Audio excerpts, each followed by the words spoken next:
ഓരോ മനുഷ്യരുമേ വ്യത്യസ്തമായി ചിന്തിക്കുന്നവരാണ്, വ്യത്യസ്തമായ കാഴ്ചപ്പാടുള്ളവരാ, വ്യത്യസ്ത വിശ്വാസങ്ങൾ ഉൾക്കൊള്ളുന്നവരാ, വ്യത്യസ്ത ഇമോഷൻസിലുള്ള മനുഷ്യരെയാണ് നമ്മൾ ട്രീറ്റ് ചെയ്യുന്നത്. അപ്പോ വ്യത്യസ്തമായ മനുഷ്യരെ നമ്മൾ ട്രീറ്റ് ചെയ്യുമ്പോൾ അവരുടെ വ്യത്യാസങ്ങളെ ഉൾക്കൊണ്ടുകൊണ്ട് അവരെ വാലിഡേറ്റ് ചെയ്ത് വേണം നമ്മളുടെ പ്രസന്റേഷൻ പ്രിപ്പയർ ചെയ്യാൻ. അതെവിടെയായാലും കേട്ടോ, അത് കച്ചവടത്തിൽ നിന്ന് മാത്രമല്ല, അത് വീട്ടിലായാലും.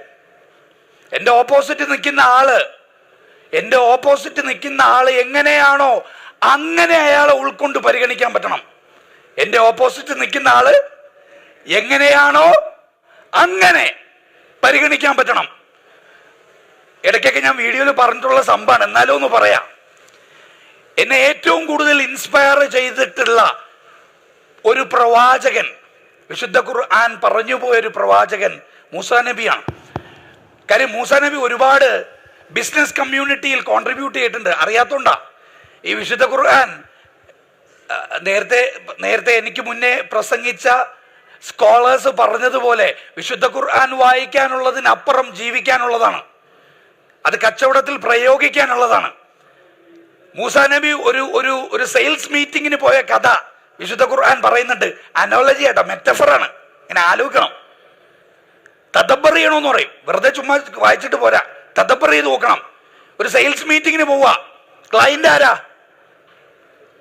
ഫിർഔൻ, ലോകത്തിലെ ഏറ്റവും വേഴ്സ്റ്റ് ക്ലയന്റാ. നെഗോഷിയേറ്റ് ചെയ്യാൻ പറ്റുമോ? പറ്റില്ല. അത്രയും നോൺ നെഗോഷ്യബിൾ ആയിട്ടുള്ള ഒരു ക്ലയന്റ് മീറ്റിങ്ങിന് പോവാണ് പ്രവാചകനായ മൂസാ നബി. എന്താണ് സബ്ജക്റ്റ് കമ്മ്യൂണിക്കേറ്റ് ചെയ്യാൻ പോകുന്നത്? ഫിർഔൻ വിശ്വസിക്കുന്ന ഒരു ഐഡിയോളജി തെറ്റാണെന്ന് പറഞ്ഞ് കൺവിൻസ് ചെയ്യാൻ പോവാ. ഏറ്റവും വേഴ്സ്റ്റ് ആയിട്ടുള്ള ഒരു ക്ലയന്റ് മീറ്റിങ്ങിന് പോകുന്നതിന് മുമ്പ് ഞാനോ നിങ്ങളോ നമ്മൾ വിശ്വാസിയാണെങ്കിൽ ദൈവത്തോട് എങ്ങനെയായിരിക്കും പ്രാർത്ഥിക്കുക? ദൈവമേ, നമ്മളൊരു പരിപാടിക്ക് പോവാണ്, പടച്ചോനെ കാത്തോളി. എന്താണ് കാര്യം? നമ്മൾ പോകുന്നത് ആരെ കാണാനാ? അല്ലാഹുവേ, ഒരു കാരണവശാലും ഓർഡർ തരൂല, അത്രയും റൂഡാണ് ആള്. അപ്പോ അയാളെ മനസ്സൊന്ന് മാറ്റിത്തരണേ, എന്നിട്ട് എൻ്റെ കാര്യമൊക്കെ ഒന്ന് എളുപ്പമാക്കിക്കോളിന്ന് നമ്മൾ പ്രാർത്ഥിക്കും. പക്ഷെ മഹാനായ മൂസാ നബി പ്രാർത്ഥിച്ചത് റബ്ബി ഇശ്റഹ് ലി സദ്രി വയസ്സിർ അംരി വഹ്ലുൽ ഉഖ്ദതം മിൻ ലിസാനി യഫ്ഖഹു ഖൗലി. എൻ്റെ റബ്ബേ, മൂസാ നബി ഫിർഔന്റെ മനസ്സൊന്ന് മാറ്റി കൊടുക്കണേ എന്നല്ല പ്രാർത്ഥിച്ചത്. എൻ്റെ റബ്ബേ, എൻ്റെ ഹൃദയം നീ വിശാലമാക്കി തരണേ. എന്തിന്? അക്രമിയായ ഫിർഔനെ പോലും പരിഗണിക്കാൻ പറ്റുന്ന രീതിക്ക് എന്നെ നീ മാറ്റിത്തരണേ എന്ന് പ്രാർത്ഥിച്ചത് കൊണ്ടാണ് പിൽക്കാലത്ത് കടല് പോലും പിളർന്ന് രണ്ടായി മാറി മൂസാ നബിക്ക് അദ്ദേഹത്തിന്റെ ഡീല് ക്ലോസ് ചെയ്യാൻ പറ്റിയത്. എങ്ങനെ? ഓപ്പോസിറ്റ് നിൽക്കുന്ന ആളെ പരിഗണിക്കാനായി ഞാൻ മാറണം. അയാളുടെ ചിന്തയ്ക്കനുസരിച്ച് ഞാൻ എൻ്റെ ചിന്തകളെ മാനേജ് ചെയ്യാൻ പഠിക്കണം. എല്ലാവർക്കും ഒരേപോലെ ചിന്തിക്കാൻ പറ്റുമോ? എങ്കിൽ രക്ഷപ്പെട്ടില്ലേ. എല്ലാവർക്കും ഒരേപോലെ അനുഭവിക്കാൻ പറ്റുമോ? പറ്റില്ല. ഒരേ കാഴ്ചപ്പാടിൽ എല്ലാവർക്കും ജീവിക്കാൻ പറ്റുമോ? പറ്റില്ല. എല്ലാവർക്കും വ്യത്യസ്തമായ ചിന്തകളും വിശ്വാസങ്ങളും കാഴ്ചപ്പാടും ഉണ്ടാവും. അത് അംഗീകരിച്ചുകൊണ്ട് അയാളുടെ വിശ്വാസം എന്താണോ ആ വിശ്വാസത്തിൽ നിന്നുകൊണ്ട് ഞാൻ എൻ്റെ വിശ്വാസത്തെ പ്രസന്റ് ചെയ്യണം. അതാണ് ലക്കും ദീനുക്കും. ഖുർആൻ ജീവിതത്തിൽ അപ്ലൈ ചെയ്യണം. ലക്കും ദീനുക്കും വലിയ ദീൻ എന്ന് പറയുമ്പോ എൻ്റെ ഓപ്പോസിറ്റ് നിൽക്കുന്ന ആൾക്കൊരു വിശ്വാസം ഉണ്ടെങ്കിൽ അത് അയാളുടെ വിശ്വാസമാണെന്നും എൻ്റെ വിശ്വാസം എൻ്റെതാണെന്നും മനസ്സിലാക്കിക്കൊണ്ട് ഒരു ഇന്ററാക്ഷൻ, കോൺവെർസേഷൻ ബിൽഡ് ചെയ്യുന്നതിൻ്റെ പേരാണ് യഥാർത്ഥത്തിലെ കച്ചവടം. ചിന്തകൾ വലിയ വിഷയമാണ്. ഒരു മനുഷ്യൻ ചിന്തിക്കുന്നത് എത്ര ചിന്തകൾ ചിന്തിക്കും? എൻ്റെ വീഡിയോസ് കണ്ടവരൊക്കെ ആണെങ്കിൽ ഈ പറഞ്ഞ സർപ്രൈസ് ഒക്കെ പൊളിഞ്ഞു. എത്ര ചിന്തകൾ ചിന്തിക്കും ഒരാള്? Maximum average 50,000, 40. ഞാനൊന്ന് പെട്ടെന്ന് ചുരുക്കി പറയാം. ഒരു 60 മുതൽ 70,000 ചിന്തകൾ ഒരു ദിവസം നമ്മൾ ചിന്തിക്കും. ഒരു മനുഷ്യൻ ഒരു ദിവസം അപ്രോക്സിമേറ്റ്ലി, ക്ലിനിക്കൽ സ്റ്റാൻഡേർഡ്സ് ആണ്, 60 മുതൽ 70,000 ചിന്തകൾ ഒരു മനുഷ്യൻ ചിന്തിക്കും. ഇതിൽ എത്ര ചിന്ത ആത്മാർത്ഥമായിട്ട് സ്വന്തത്തോട് ചോദിച്ചു പറയാവോ? ഇന്നലെ ഞാൻ ഉറങ്ങുന്നത് മുതൽ എഴുന്നേൽക്കുന്നത് മുതൽ ഉറങ്ങുന്നത് വരെ ഞാൻ ചിന്തിച്ചത് ഒന്ന് നമുക്ക് ലിസ്റ്റ് ചെയ്ത് പറയാൻ പറ്റുമോ? ചിലപ്പോൾ 1 or 2 പറ്റുമായിരിക്കും. 69,998 ചിന്തകൾ എനിക്ക് അറിഞ്ഞൂടാ. ചിന്തിക്കുന്നവർക്ക് എന്ത് ദൃഷ്ടാന്തം വേണ്ട അറിയാൻ? ചിന്തിക്കുന്ന എന്തെന്ന് അറിഞ്ഞാലേ ദൃഷ്ടാന്തം വരുമ്പോൾ അറിയുള്ളൂ. ചിന്തിക്കുന്നവർക്ക് ദൃഷ്ടാന്തം ഉണ്ടെങ്കിൽ ആ ചിന്ത എന്താണെന്ന് ആദ്യം അറിയണ്ടേ? ചിന്ത എന്തെന്ന് പോലും അറിയാത്ത രീതിയിൽ ഞാൻ സ്റ്റക്കാണ്. അപ്പൊ ബിസിനസ്സുകാരൻ ആദ്യം എവിടെ സ്റ്റക്കാവും ചോദിച്ചാൽ മോട്ടിവേഷനിലല്ല, ചിന്തകൾ സ്റ്റക്കാവുകയാണ്. ക്ലാരിറ്റി ഇല്ല. ചിന്തകൾക്ക് വ്യക്തത വേണം. വ്യക്തമായി ചിന്തിച്ചാലേ ശക്തമായി ആക്ഷൻസ് എടുക്കാൻ പറ്റുള്ളൂ. വ്യക്തത ഇല്ലാത്തതാണ് നമ്മുടെ ഏറ്റവും വലിയ പ്രശ്നം. ചിന്തകളെ മാനേജ് ചെയ്യാൻ പഠിക്കുന്ന ഒരു വലിയ സയൻസ് ഇന്ന് അവൈലബിൾ ആണ്. ആ അവൈലബിൾ ആയിട്ടുള്ള പുസ്തകം ഇന്ന് എല്ലാ വീട്ടിലും ഷോക്കേസിൽ അവൈലബിൾ ആണ്. അത് വിശുദ്ധ ഖുർആനാണ്. വിശുദ്ധ ഖുർആനെ പോലെ ചിന്തകളെ കുറിച്ച് ചർച്ച ചെയ്ത ഒരു പുസ്തകം ലോകത്തില്ല. വിശുദ്ധ ഖുർആനെ പോലെ എല്ലാ വേദഗ്രന്ഥവും ചർച്ച ചെയ്തിട്ടുണ്ട് കേട്ടോ. എല്ലാ വേദഗ്രന്ഥങ്ങളും എല്ലാ മതങ്ങളും ചിന്തകളെ കുറിച്ച് ചർച്ച ചെയ്തിട്ടുണ്ട്. പക്ഷെ അൺഫോർച്ചുനേറ്റ്ലി ആ ഒരു ആസ്പെക്റ്റിലൊന്നും നമ്മൾ ചർച്ച ചെയ്തിട്ടില്ല. ഇനി വികാരങ്ങൾ, പെർസ്പെക്റ്റീവ്സ്, കാഴ്ചപ്പാടുകൾ വ്യത്യാസമാണ് മനുഷ്യരുടെ. ഞാനൊരു ഉദാഹരണം പറഞ്ഞാൽ നിങ്ങൾക്ക് ചിന്തിക്കാമോ? ഉറങ്ങുവാണോ? ഒരു ക്ലാപ്പ് അടിച്ചേ, ഞാൻ നോക്കട്ടെ ഉറങ്ങുമില്ലേ.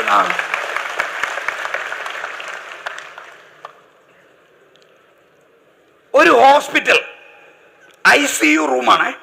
ICU. ആ ICU റൂമില് ഒരു ഓപ്പറേഷൻ നടക്കാൻ പോവാണ്. ഒരു പേഷ്യന്റ് കിടപ്പുണ്ട് കേട്ടാ. ഒരു ഡോക്ടറും ഒരു നേഴ്സും കൂടെ കയറി വരിക. ഒരു ഡോക്ടറും നേഴ്സും. ഡോക്ടറും ചിന്തിക്കണം കേട്ടാ. ഓക്കെ, ഇനി ഒരു ആണ് ഡോക്ടറും പെണ്ണ് നേഴ്സിനെയും ചിന്തിച്ച് എത്ര പേരുണ്ട് ഈ കൂട്ടത്തിൽ? ഡോക്ടർ ആണും പെണ്ണ് ആണ് നേഴ്സ്, നേഴ്സ് പെണ്ണും. ഡോക്ടർ ആണും പെണ്ണ് നേഴ്സിനെയും കുറിച്ച് ചിന്തിച്ച് എത്ര പേരുണ്ട്? നോക്കട്ടെ. എടാ അങ്ങോട്ടും ഇങ്ങോട്ടും നോക്കിയേ, കണ്ടോ? എടാ പെണ്ണ് ഡോക്ടറും ആണ് നേഴ്സും ആയിക്കൂടായിരുന്നോ?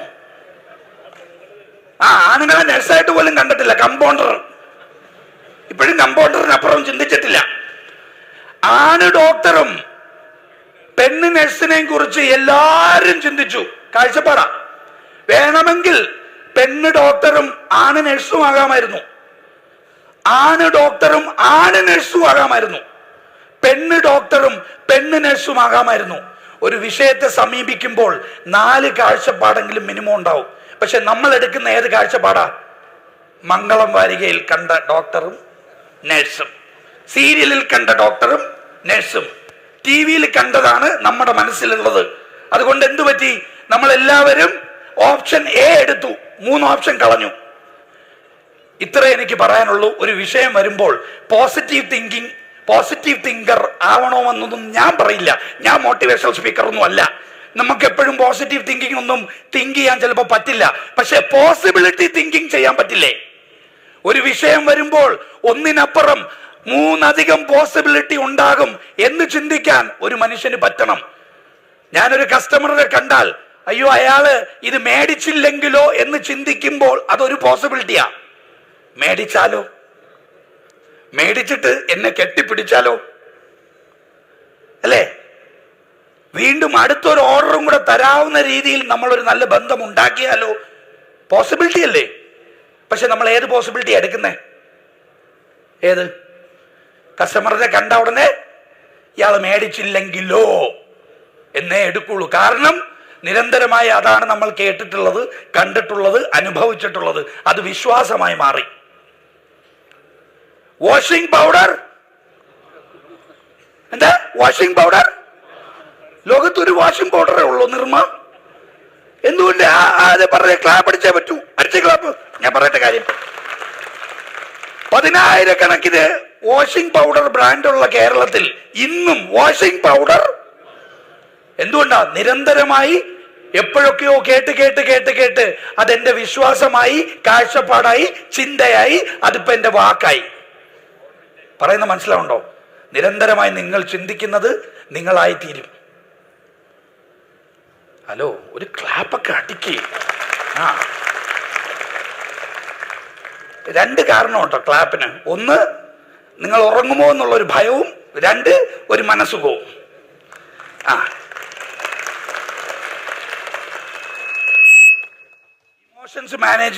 ഇമോഷൻസ് മാനേജ് ചെയ്യാൻ ജീവിതത്തിൽ പഠിക്കണം. അതെങ്ങനെ എന്ന് ഞാൻ ഇപ്പൊ കാണിച്ചു തന്നതാ. വേണ്ട കാര്യം വേണ്ട സമയത്ത് ചോദിച്ചു മേടിക്കണം. കയ്യടി പോലും ചോദിച്ചാലേ തരൂ. അപ്പൊ ചോദിക്കണം. അല്ലാതെ അത് മനസ്സിൽ വെച്ച് അയ്യോ തന്നില്ലല്ലോടാ, അയ്യോ കുറെ ഞാൻ കഷ്ടപ്പെട്ട് ഇവിടെ വന്നു, ദുബൈയിൽ നിന്ന് വരെ ഇവിടെ വന്നല്ലേ, എന്നിട്ടും എന്നെ ക്ലാപ്പ് അടിച്ചില്ലല്ലോ എന്നൊക്കെ ചിന്തിച്ചുകൊണ്ടിരുന്നാൽ ഒറ്റ മനുഷ്യൻ ക്ലാപ്പ് അടിക്കൂല. അടിക്കണമെന്ന് ചിന്തിച്ചാൽ നാവ് കൊണ്ട് പറയണം. അതിന്റെ പേരാണ് ക്ലാരിറ്റി കമ്മ്യൂണിക്കേഷൻ. കമ്മ്യൂണിക്കേഷന് വ്യക്തത ഉണ്ടായിരിക്കണം. ഉള്ളിൽ കിടക്കുന്നത് നാവ് കൊണ്ടെടുത്ത് പറയാൻ പറ്റണം. പറയേണ്ട പോലെ കേട്ടോ, എല്ലാം പറഞ്ഞു കളയരുത്. പറയേണ്ട പോലെ പറയേണ്ട വാക്കുകൾ പറയേണ്ട സമയത്ത് പറയാൻ പറ്റണം. ഇതിന്റെ പേരാണ് ക്ലാരിറ്റി കമ്മ്യൂണിക്കേഷൻ.